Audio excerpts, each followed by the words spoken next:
और इस वक्त की बड़ी खबर आपको बताएंगे। बैडमिंटन पीवी सिंधु को बड़ी जीत मिली है। सिंगापुर ओपन में पीवी सिंधु की जीत, चीनी खिलाड़ी को हराकर जीता खिताब। ये बड़ी खबर खेल जगत से आती हुई।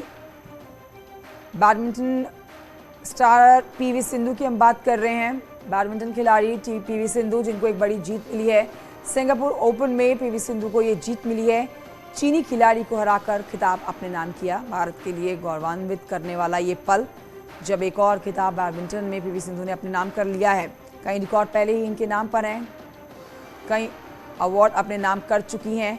अब पीवी सिंधु को एक और बड़ी जीत मिली है। सिंगापुर ओपन में पीवी सिंधु की ये जीत, और मात दी गई है चीनी खिलाड़ी को।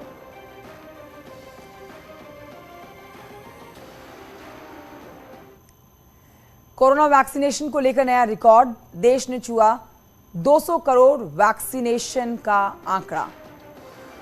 548वें दिन 200 करोड़ का आंकड़ा सरकार ने छू लिया है। 101.9 करोड़ से ज्यादा पहली डोज लगी है, 92 करोड़ से ज्यादा दूसरी डोज लगी है। कुल मिलाकर करीब 6 करोड़ बूस्टर डोज भी लगाई जा चुकी है, तो आंकड़ा 200 करोड़ को छू चुका है।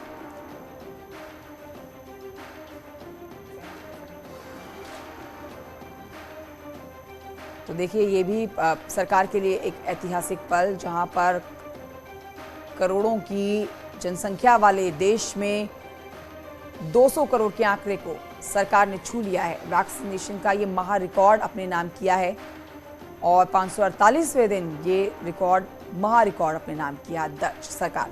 तो आपको बता रहे हैं, जिसमें करीब 6 करोड़ बूस्टर डोज लग चुके हैं, जिससे 200 करोड़ वैक्सीनेशन का आंकड़ा सरकार पार कर चुकी है। 101 करोड़ से ज्यादा पहली डोज लगी, 92 करोड़ से ज्यादा दूसरी डोज लगी, और 6 करोड़ बूस्टर डोज अब तक लगाए जा चुके हैं। तो ये एक बड़ी उपलब्धि सरकार के लिए। दूसरी तरफ एक बार फिर से कोविड अपने पैर पसारता हुआ नजर आ रहा है, जिसके लिए सावधानी बरतने के लिए सरकार गाइडलाइंस भी जारी कर रही है।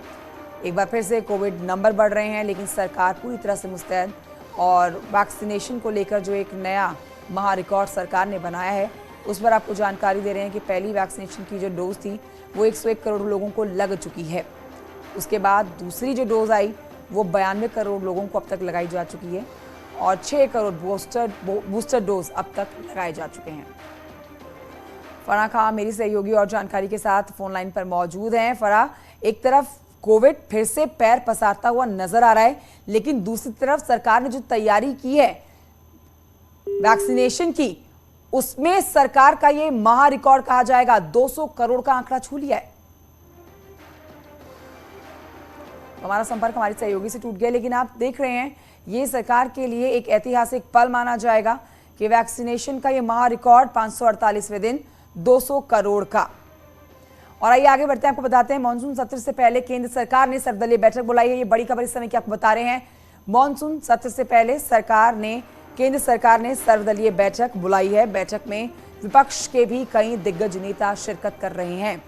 संसद का मानसून सत्र कल से शुरू होने जा रहा है, और इस बैठक में शामिल होने के लिए रक्षा मंत्री राजनाथ सिंह, संसदीय कार्य मंत्री प्रहलाद जोशी,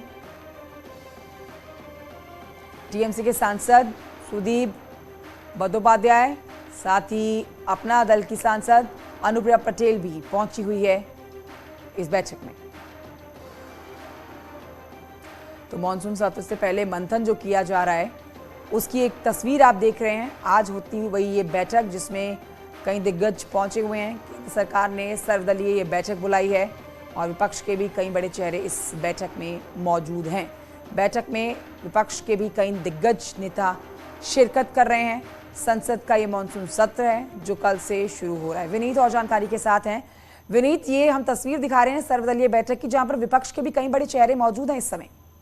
जी, निश्चित तौर पर आपको बताना चाहूंगा कि संसद का सर्वदलीय बैठक जो है वो चल रहा है। इस बैठक को सरकार ने बुलाया है। केंद्रीय जो संसदीय कार्य मंत्री हैं प्रहलाद जोशी, उन्होंने इस बैठक को बुलाया है, जिसमें तमाम बड़े लोग जो है वो मौजूद है, और तमाम पार्टियों के नेता जो वो मौजूद है।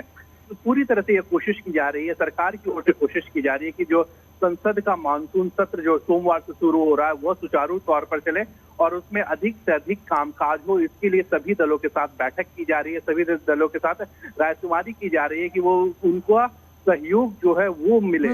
मेरी जब बात हुई, हमारी जब बात हुई मैं संसदीय कार्य मंत्री से, तब उनका साफ तौर पे कहना था कि मैं लोकतंत्र में जो है सत्ताधारी पक्ष के साथ साथ विपक्ष की भी काफी महत्वपूर्ण भूमिका होती है।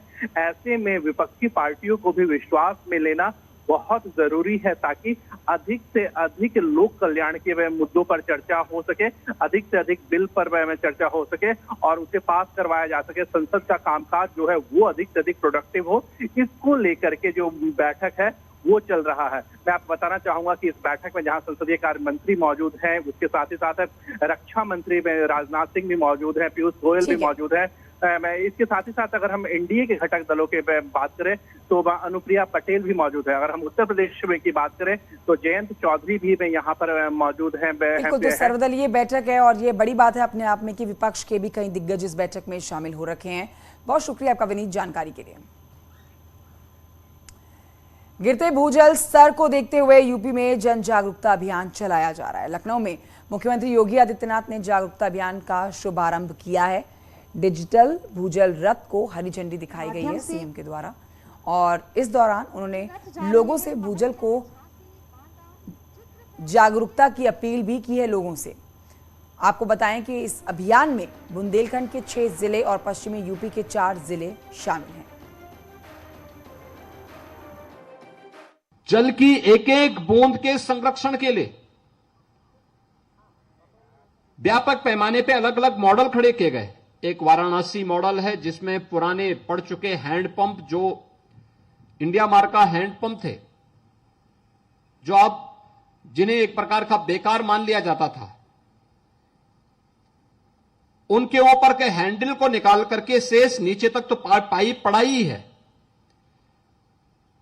वहां पर उसमें उस हैंडपंप को भी हम लोग रेन वाटर हार्वेस्टिंग के उपयोग के लिए भी हम लोगों ने एक वाराणसी मॉडल के रूप में प्रस्तुत किया था और वह कार्यक्रम सफलतापूर्वक वाराणसी और आसपास के जनपदों में एक चित्रकूट मॉडल भी बना था, जिसमें एक एक बूंद को संरक्षित करने का जो अभियान चला। चेक डैम बनाए गए थे,